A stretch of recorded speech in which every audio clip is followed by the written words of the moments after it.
Welcome to Tuesdays with Gary. I'm Gary Lanham. I'm the team leader of the Gary Lanham Group at Coldwell Banker, Fort Lauderdale Beach office.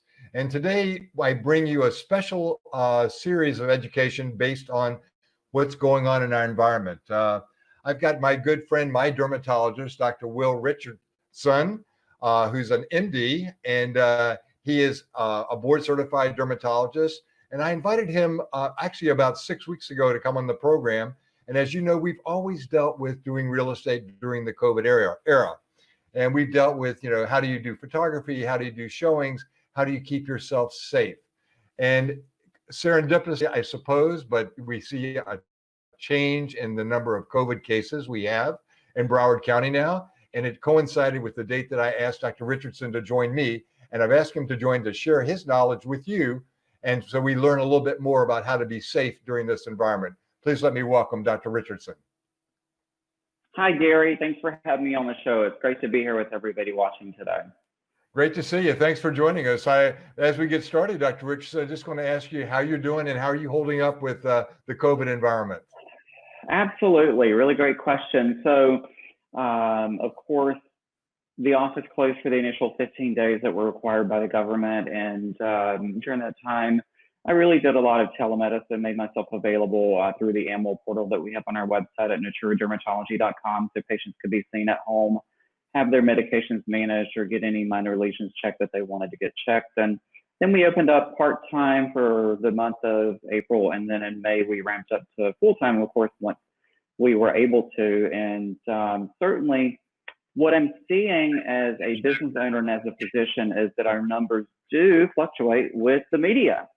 And I mentioned that in the slide presentation that I have coming up. And certainly when the numbers go up, it's rightfully so, people get more concerned and they may not come in as readily to have their skin checked or have their medications managed. But again, that's okay. We are available. A lot of us physicians are available online through online portals, and mine's at the website at naturadermatology.com, just for telemedicine, but we're doing well. Well, it's good to hear, and I'm sure personally it's been a change. I know that you like to get out on your boat, you like to travel a little bit, you like to go out to restaurants. Have you been able to personally adapt with these methods to make sure that everyone stays safe, especially yourself? I absolutely have. I am a firm believer in mask usage. I think that, as you'll see in the presentation, that's really going to be what will be the driving force for allowing us to open our economy fully and to have our numbers stabilize, if not hopefully reduce first. And Europe is a fantastic model for that right now. Mask use is not a question. So when I go out, certainly I use my mask. I am in groups of less than 5, certainly less than 10. And you just maintain your social distancing, and we're gonna cover all that great stuff in just a few minutes. Well, I look forward to that. I think you actually brought some slides, did you not? I did. I have a really fun, just a brief presentation to talk to everybody about the basics of COVID-19. And as a board certified dermatologist, you do quite a bit of internal medicine, as well as my background actually is in immunology and cell biology. So I have a little bit of a passion for this specific field. And then also there's been some really interesting dermatologic manifestations of COVID-19 and PPE usage in the community. And we're going to talk about that. That's great. I can't wait to hear the presentation and look forward to learning more from you today. Absolutely. I'm ready when you are. So COVID-19 in perspective, again, my name is Dr. Richardson. I'm a board certified dermatologist. I have a practice here in South Florida called Natura Dermatology and Cosmetics, and the website's naturadermatology.com. So first, let's talk about prevention basics. And by now, we've all heard this over and over again. And obviously, based on our numbers, we really can't hear it enough as a group of human beings, especially in South Florida. So social and physical distancing is a must, and that is 2 arms length, and we're going to cover a little bit more insight to come. Between each other, wash your hands at least 20 seconds with soapy water or with at least a 60% alcohol-based sanitizer. Please wear a face covering that covers the nose and the mouth. It's not uncommon. You'll see a person in the community with it over their mouth, but not really covering the nose. That's kind of not quite getting the job done. And then, of course, monitor your health at home daily by checking your temperature and doing self-assessing for basic symptoms. We're going to cover that in a few minutes. Well, I really appreciate that. So in real estate, we have to take the same kind of precautions. I have some props with me today. Like we show properties, and I have this urban village development over in Oakland Park. And when somebody comes in, we start with their feet, right? So Yeah, as they're signing in, we start with their feet. We're cleaning their feet, and we also are very encouraged to let them use gloves if they prefer to, or certainly some type of hand sanitizer, because we yes, can't. We have to be safe, and we have to take all the precautions as a requirement. 100. Real estate, we also have to disclose. We have to get disclosure signed. Have you been exposed to COVID? Have you been overseas? Do you have any symptoms? And last but not least, before we get them into the model, we have a handheld thermometer aimed at their forehead to Awesome. make sure they don't have a temperature. So we're That's trying awesome. that, and it's difficult because sometimes when you go for their head, that's their personal space, and it's interesting to watch people's reaction. But I think everybody's pretty much on board. Everybody does show up with a mask, and it's not a controversy with us at all. Very good. So great to hear. It sounds like you guys are taking all the necessary precautions you can. Great We're job. trying to. We're trying to. So what should we look at? What should we what should we be what should we be noticing right now? The most important things to be taking heed to make sure we stay safe. I think hands down is social distancing, doing our responsibility to make sure that we're social and physical distancing, and then making sure that we're also using the proper sanitary methods with our hands. Again, whether it's washing your hands or at the very least using a 60% alcohol-based sanitizer on your hands. So that's definitely the two most critical right now. So what about, so like I'm a realtor, I'm out and about, I'm always nervous about, am I out too much, right? I mean, so I have like, the mask, of course, and I've got, sometimes if I want to be silly, I can show you that I'm more concerned about keeping my eyes and Yeah. everything covered. Um, is that being extreme, or is that being prudent at this point in time? At this point, I would consider it being prudent. And I mentioned in the slide deck, but I'll bring it up now since it came up. Also, the basic glasses like you're wearing now, Gary, are actually sufficient eye protection. So the extra shield is just above and beyond. But what about, I know people don't, I hear a little bit about people saying, like, well, I wash my hands all the time, but I don't take the time to wash my face. Do you have an opinion about that? Absolutely. And that's our slide deck as well. So we oftentimes forget about the entire exposed area. You're exposing your hands by maybe touching different door handles or touching items wherever you are that could pick up what's called the fomite or a droplet that might have the virus on it. But while if we were face to face having a conversation, I would of course be wearing a mask and I have my fun little mask here that has a set of teeth on it that says smile. But at the same time, it doesn't cover everything. So the rest of my face, while you're speaking to me, if you didn't have a mask, or I should pass by an area where someone wasn't wearing a mask and having a conversation, or they're actually doing exercise, then the virus can actually get deposited on your facial skin. So there is a decontamination protocol that physicians actually follow. Most of us who are concerned and responsible, we actually wash our face immediately after we come in from being in the public outside of what I like to call your safe zone, which is your home. So when you're not home safe and you're out doing your essential errands or your essential provider or essential worker, when you get home, the first stop really should be your bathroom, where you remove the clothing that you're wearing out in public, and then you should wash your face and wash your hands. Fantastic. So I don't want to take you away from your slide presentation. So perhaps you'll go over some of these items as we go through You the bet. slide. Reiteration is going to be great, though. We need to hear it several times. Okay. So let's carry on. So we talked a little bit about social and physical distancing, physically distancing yourself from people at least 6 feet. As a reminder, that's not just 1 arm length away, that's actually 2 arm lengths away from another individual. So when does it apply? This comes up a lot. If you don't live with a person in the same household, then you should practice social distancing from that person. But what if they're my family? Again, if you do not live with a person in the same household, then you should practice social distancing from that person. And you can't really assume your friends and family are practicing social distancing and taking the necessary measures at home or in their own personal life. If you choose to relate to people this way, you're going to be taking on some degree of risk.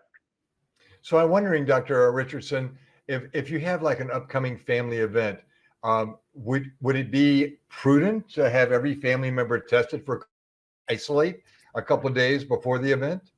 In the perfect world, that's exactly what would happen. Everyone would Okay. have a rapid antigen test or a rapid antibody test, and they would know their status. Often in the early era of HIV, we talked about knowing your status, know your status, and eventually it became standard that people actually got tested. And just like with colon cancer, breast cancer screening, it just becomes standard that you should absolutely know your status. And I think that's going to become the standard of care with COVID-19 as well.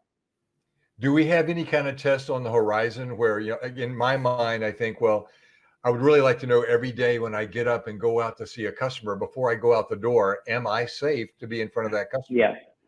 Yes, so there are a couple of companies working on a breath test for COVID-19, which I think would probably be the easiest for all parties involved. And then there is discussion about at-home testing. I'm not sure that that's available, at least to my knowledge at this point. Great. So go ahead and continue on with your slides. I'm kind of dying to get through them Okay, so we can sure. talk about that Oxford study. You bet. Let's hit it. So clean your hands and face. Gary and I talked about this earlier. The media has done a pretty great job of getting the point across of cleaning your hands and making sure your hands are clean. But what about your face? So the structures of the face, as a reminder, are the entry point of COVID-19, specifically your nose, your eyes, and then also your mouth.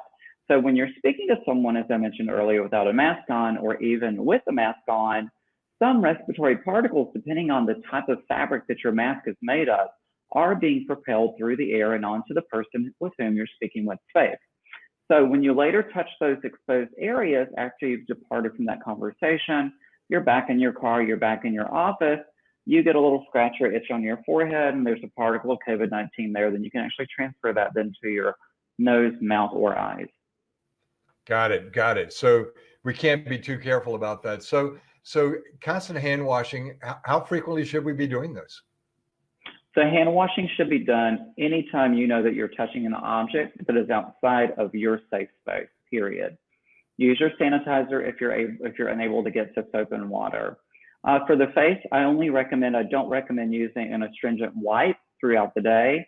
Okay. I think being responsible after you've been into contact with someone who's not in your safe zone, then when you get home, washing your face with mild soap and water, then that's sufficient. But I don't recommend doing multiple wipes throughout the day with an astringent.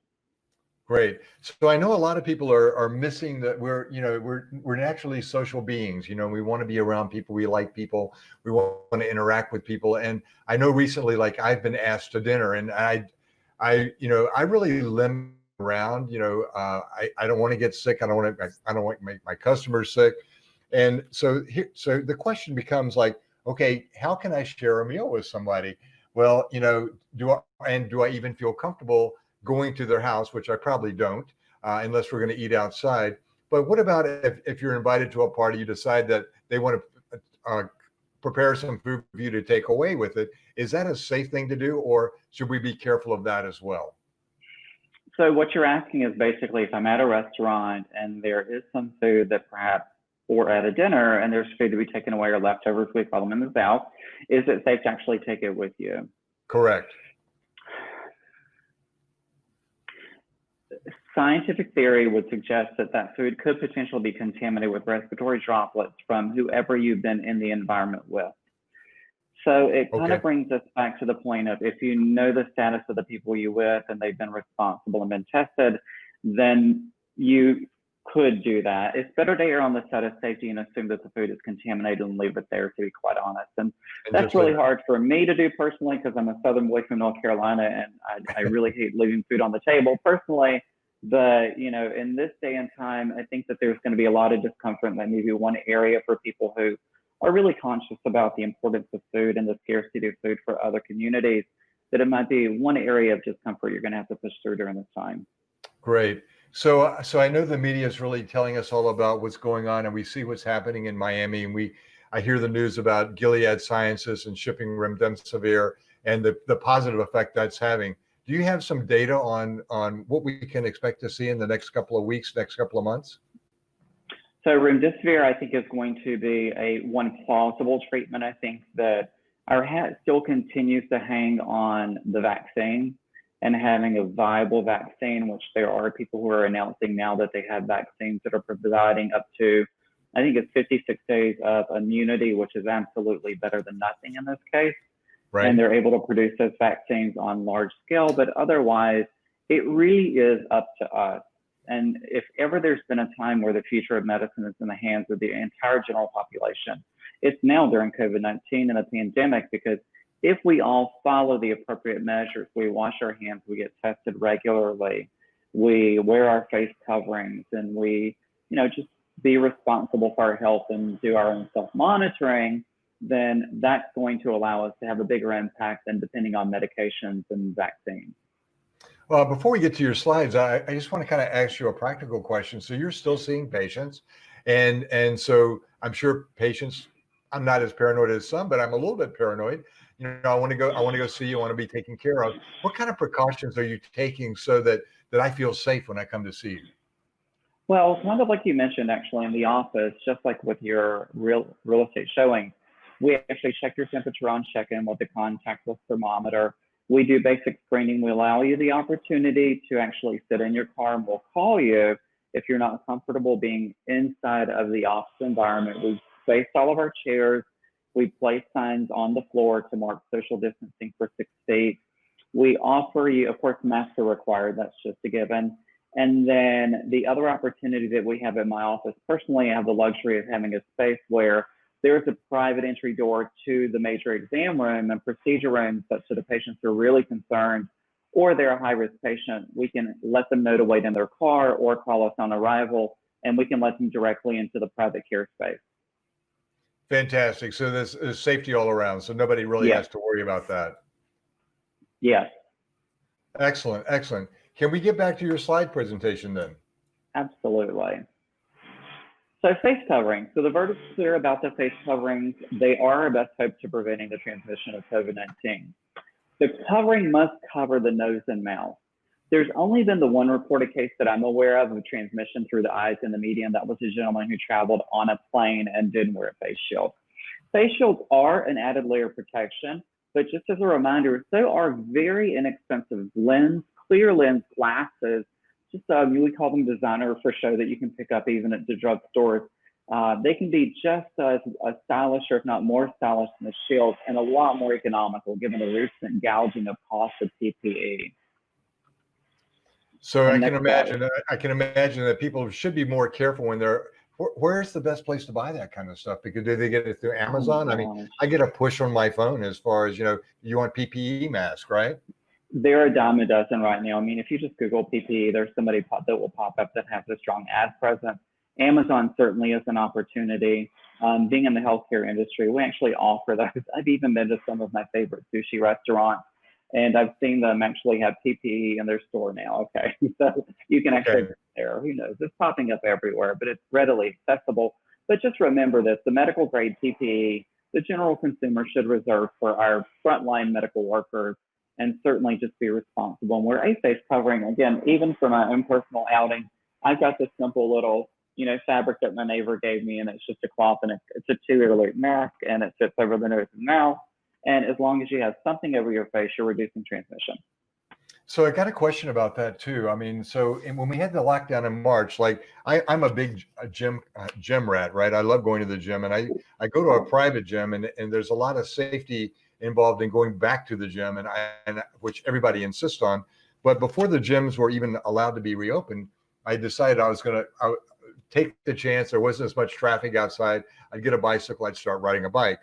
And almost immediately, being a little bit paranoid, I started using a facial mask on my bike, and I was afraid I was amazed at the reaction I got from my friends. Like, there was like mask shaming, like, what are you doing with a mask riding your bicycle, And yet I would ride down by the beach, and there would be throngs of people that were not socially distanced, and I would worry about them sneezing on me as I go by or so forth. Is that being paranoid, or is that again a prudent thing to do?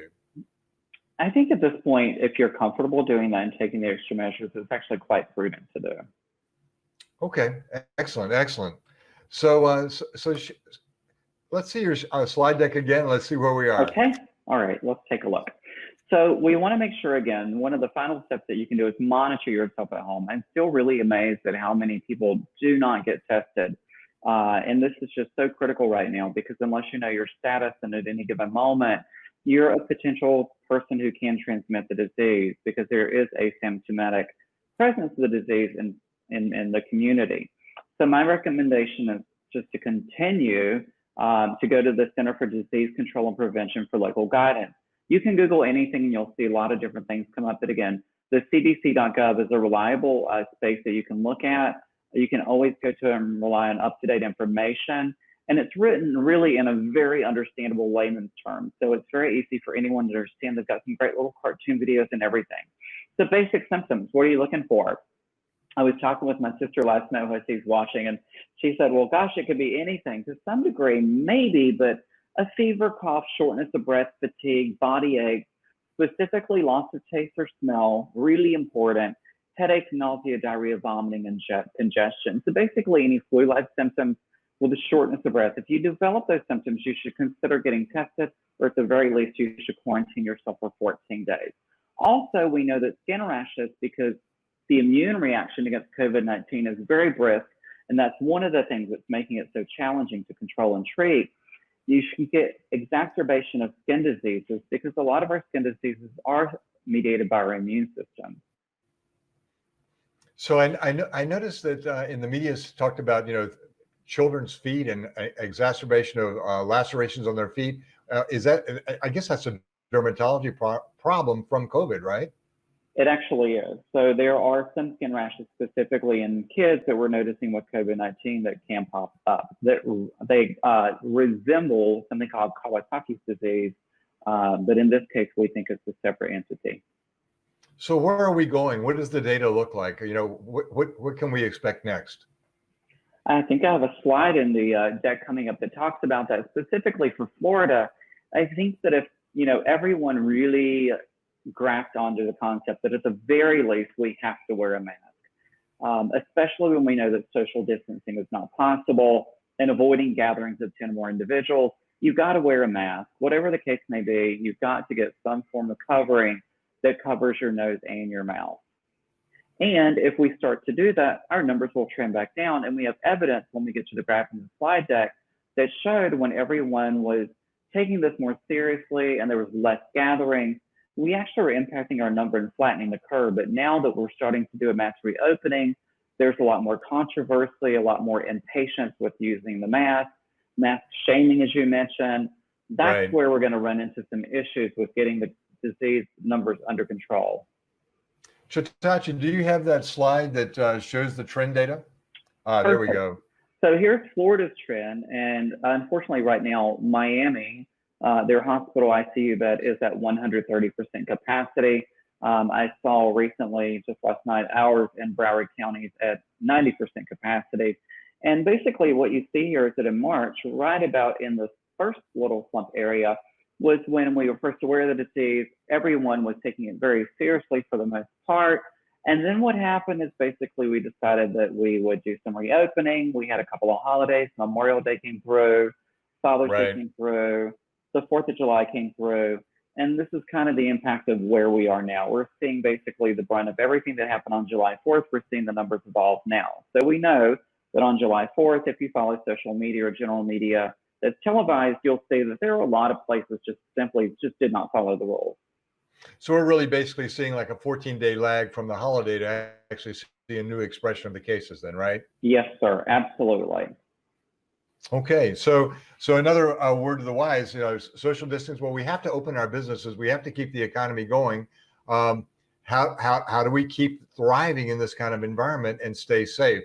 So one of the things that you've talked about is and you and I have talked about is the calculation of statistics and what's really happening in terms of mortality versus the morbidity. What's the most likely experience for patients to have? I mean, I have friends who have all kinds of pre-existing conditions, whether it be asthma, high blood pressure, HIV, whatever, and they've actually gotten sick. They felt bad for a couple of days, and they didn't go to the hospital, and they've now tested COVID negative. I think it takes 2 tests, simultaneous tests, weeks apart. to say that they're actually been over the disease. But I have other friends with no pre-existing conditions who aren't necessarily in an older age range. They may be early 50s who haven't done so well at all and ended up on a ventilator. Yeah, so who does well and who doesn't do well with this particular disease has been one of the most unpredictable things for us. I have physician friends who work in the ICU. I have mid-levels and nurse friends who work in the ICU. And it really is one of those things where we know that if you have underlying diseases that maybe modify your immune system, or specifically that put some sort of a strain on your heart or your lungs, that you're not going to do as well. Okay. So if you have heart disease or lung disease, by all means, you should please absolutely be that person. Or if you're on chemotherapy for any cancer, you should absolutely not be out in public. You should have someone who's actually doing your errands for you and your basic shopping. The mortality rate, again, published is around 1%. If you do the numbers from the Johns Hopkins University, you simply divide the global number of deaths by the global number of cases, it's actually around 4.6. And 4.6, you basically round up to 5. That's 5 out of 100 people, but you break that down, that's actually 1 out of 20 people. So if you're in a room with 20 of your friends, please tell me, whoever's watching, can you pick one of your 20 friends that you're okay with dying? I don't think anybody can say yes to that question. Nobody can say that. Perhaps, Shatachi, you could bring up slide 9. I think that's where that information is contained. And maybe, Dr. Richardson, you could go over that one more time. If we go to slide 9. And we can churn through these guys. So how to care for your skin. We talked about using proper hand sanitization. A word about hand sanitization is going to break down, whether it's washing your hands or hand sanitizer, is going to break down your protective barrier of your skin, which is a wax layer called the stratum corneum. So you've got to make sure you moisturize after you wash your hands or use sanitizer, and that needs to be a cream-based moisturizer. And again, we talked about always washing your face, and I mentioned briefly a decon protocol that physicians and staff in the ICU use. We have an area set up in our home for PPE removal, including your shoes, and we go directly to the shower, and we place our clothing that we wore for the day directly into the washing machine. And if it's a mask that is able to be laundered, you can toss your mask in there as well. Next slide. Next slide. So the mortality rate. So worried about that. Again, I mentioned there's a lot of discussion of 1%. As of yesterday around 5 p.m., the global death rate was 608,487 individuals divided by the total reported cases of 14.6 million, and that gives you a 4.2% death rate. Even if you, I thought it was 4.6, and I had that wrong. Somebody can do the math that's watching and they'll get it. But nonetheless, 4 out of 100 is 1 out of 25 people in your life. If you have 25 friends in your room, can you pick one person that you can live without? And I don't think you really can. So now mortality becomes a much greater deal, never mind the morbidity, which is the disease burden on the healthcare system. Patients who actually end up on the ventilator sometimes are remaining on the ventilator for up to 3 weeks, or they're needing 3 or 4 weeks of hospitalization.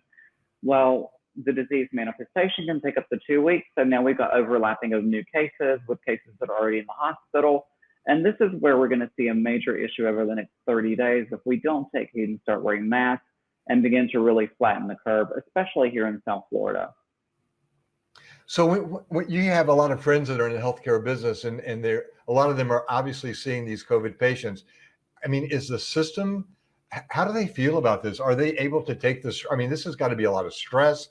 It's got to be a lot of concern. You know, it's more stress than ever. I mean, you guys are trained to save lives, but every day to be in front of this, you know, how are physicians and healthcare providers dealing with this kind of extra stress?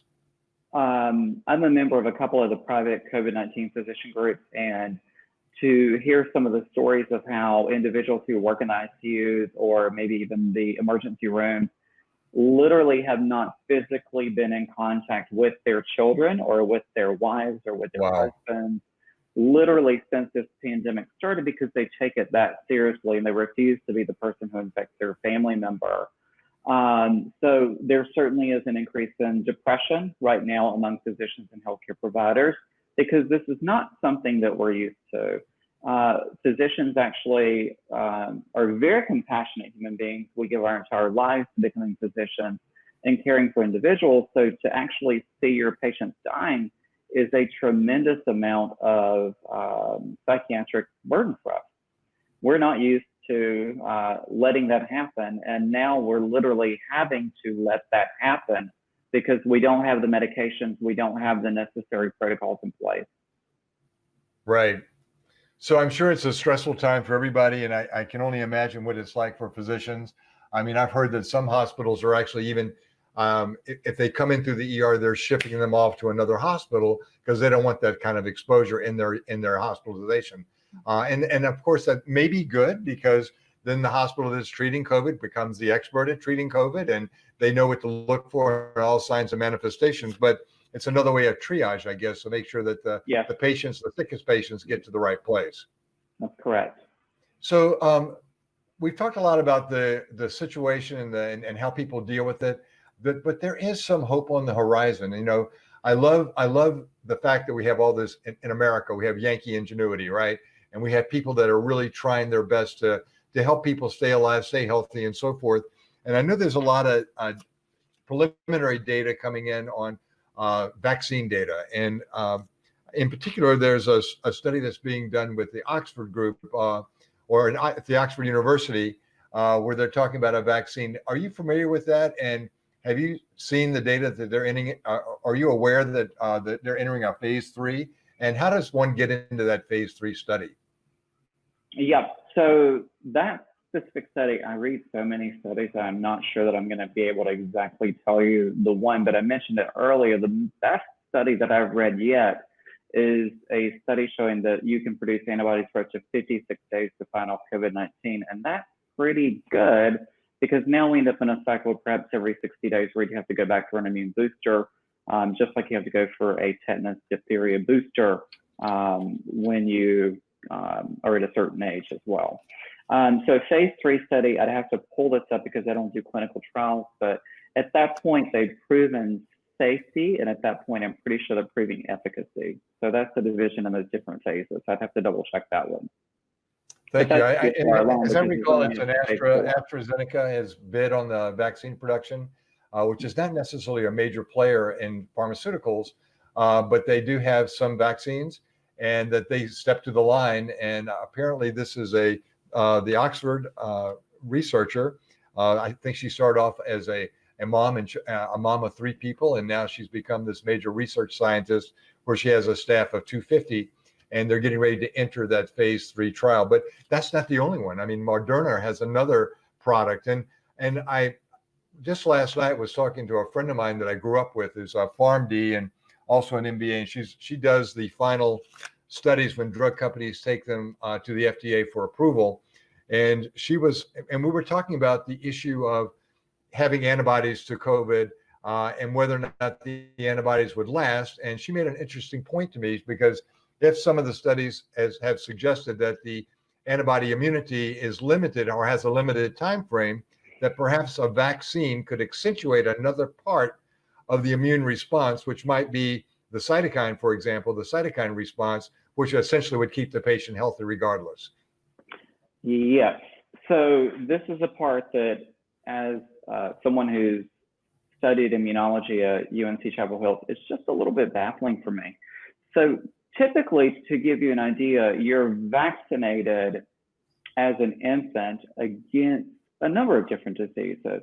And the immune system has memory. So the immune system has memory T cells that actually take a little part of that protein and they save it for later. And so that if they're ever exposed to that protein or that infection again later, it's able to mount an immune response to actually take that infection away quickly. It's provocative that we're unable to maintain that kind of memory T cell response to COVID-19.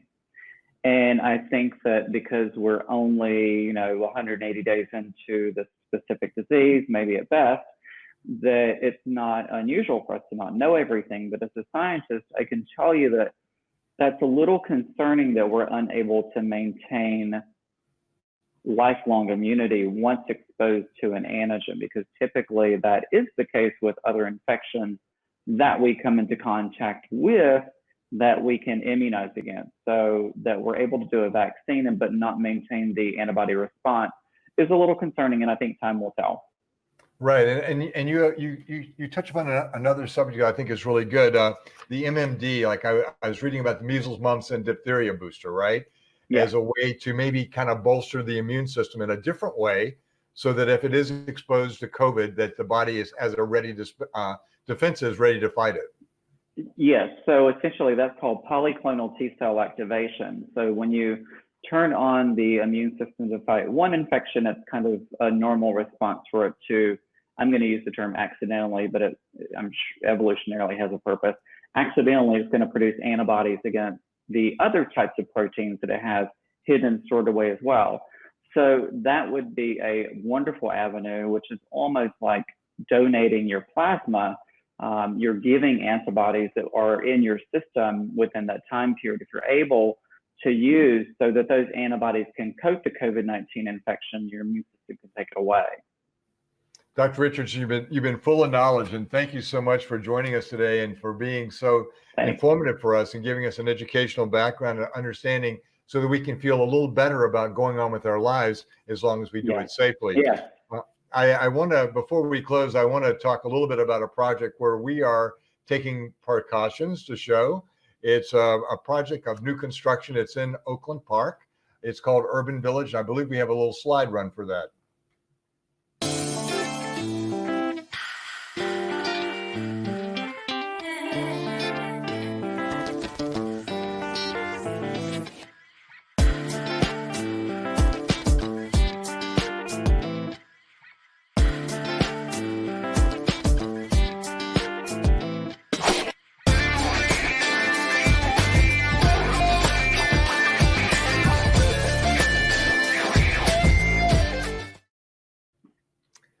So that's one of our projects, Dr. Richardson, where we just happen to be in the right place at the right time. It's a live workspace, so there's no elevators, there's no lobbies to go through. You actually can have your, if you're a CPA, you could have your sign up. You'd have a variance with your sign up. You'd have a separate entrance for your office and a separate entrance for your home. So we encourage people to come by. The Gary Lanham Group is there 7 days a week. We're at 3455 Northeast 5th Avenue in Oakland Park, and we're there from 10 o'clock in the morning to 6 at night. Dr. Richardson, before we close the show, is there anything we've missed or anything you'd like to add to our discussion? So glad you asked, because I said earlier in the talk show that we would cover the skin manifestations of COVID-19. So if I could just have slide 10 up, I'd like to run through that very quickly. It's very short. So COVID-related skin diseases, one of the things that I've seen is acne mechanica. So what is that? You may have noticed that as you've begun to wear your mask more regularly, you're starting to get acne underneath the mask. Not only may you be noticing acne, you might be getting pigmentation if you're a skin of color patient. So acne mechanica is due to frictional irritation, as is the pigmentation. And there are medications that we can prescribe as dermatologists to actually facilitate clearance and prevention of this specific condition. Acanthomas fissuratum is number 2. If you're a person who wore the old school glasses, actually, that were very heavy, the weight that was placed on the nose pads or rested on the nasal bridge would cause breakdown of the skin. We're now seeing that same response in the ears for the 2 ear loop masks. So the masks that actually wrap around your head versus on your ears are going to allow you to be spared this condition. But if you're noticing skin breakdown around your ears, see your dermatologist. We can treat that for you. Last but not least, because we are using so many more household chemicals and hand sanitizers, we're getting an increased incidence of irritant and allergic contact dermatitis to the hands, as well as other areas. And again, this is due to the increased use of alcohol-based sanitizers and general household cleaners, and it can be a substantial source of redness and cracking of the hands. So if you do have redness and cracking of your hands, at the very least, use an over-the-counter hand cream, but please know that sometimes this does require prescription-grade topical corticosteroid creams that we can provide you as dermatologists. That's fantastic. And Dr. Richardson, how can people best get a hold of you? How can they contact you, locate you, if they need to make an appointment?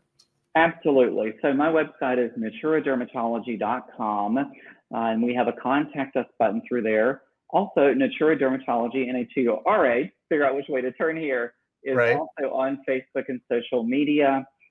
Certainly, you can follow me on Twitter at Natura Doctor, and our phone number is 954-537-4106. And we're always only just a phone call away. And just as a reminder, at the website, naturedermatology.com, you can click on telemedicine, and I can see patients in the states of California, Florida, Louisiana, North Carolina, and New York. Well, we certainly appreciate all the information, Dr. Richardson. Thank you for being with us today. We really appreciate all the information and the knowledge drop. Thank you. Next week, we'll have another guest. We'll be talking again about doing business with COVID. And this time we'll be talking about insurance and getting insurance during COVID era and making sure you get the appropriate insurance. And we'll be talking to Joseph Dominguez. Until then, I'm Gary Lanham. I'm the team leader of the Gary Lanham Group at Coldwell Banker, Fort Lauderdale Beach office. Thank you for joining us.